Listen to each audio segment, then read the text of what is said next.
না না তা তো হবে না, এখন বাড়িটা পুরোপুরি ফাঁকা, বাড়িতে এখন কেউ নেই। তুমি নিজে তখন ম্যাডামের ড্রেস পরে আমাকে বলছিলি বাড়ি পুরোপুরি ফাঁকা, বাড়িতে কেউ নেই, যাতে তোর কাছে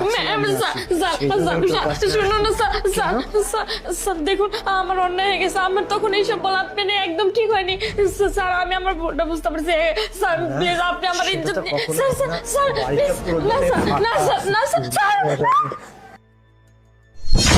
বাহ, খুব সুন্দর দৃশ্য। তা এটা সত্যি নাকি আগে যে ঘটনাটা ঘটেছিল ওইটা সত্যি? কোনটাকে আমি সত্যি বলে তুমি তো গ্রহণ চলে করব? গেছিলে, তুমি আবার ফেরত আসলে কেন? ও, ফেরত আসাতে খুব সমস্যা হয়ে গেল তোমার, তাই না? আমি ফেরত আসছিলাম, আমি আমার একটা ইম্পর্টেন্ট জিনিস রেখে গেছিলাম, নেওয়ার কথা মনে ছিল না, তাই নিতে আসছিলাম। ভাগ্যিস নিতে আসছি, তাই তোমার আসল রূপটা আমি দেখতে পাইছি। তার মানে তুমি এতক্ষণ যেটা করছিলে তখন এটা অভিনয় ছিল তোমার। ও শান্তা নিজেই আমাকে ডাকছে, তুমি ছিলে না বাসায়, ও আমাকে ডাকছে, ডেকে ডেকে উল্টাপাল্টা কথা বলছে, আমি তখন ওকে বুঝিয়েছি, এটাই এখন বোঝাচ্ছিলাম। হ্যাঁ, তুমি যে কি বোঝাচ্ছিলে আর কি বোঝাইছো সেটা তো আমি সব দেখছি। কারণ প্রথমে তুমি যখন আমার সামনে নাটক করতেছিলে, কোনোভাবে হয়তো তুমি আমাকে দেখে ফেলছিলে, তাই তুমি তখন ভালো সাথে নাটক করছো।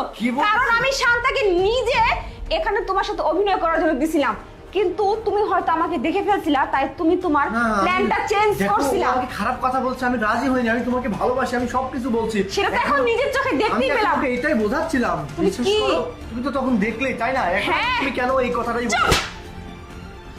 যাদব, আবার কথা বলতেছো, কোন মুখে? লজ্জা করে না তোমার?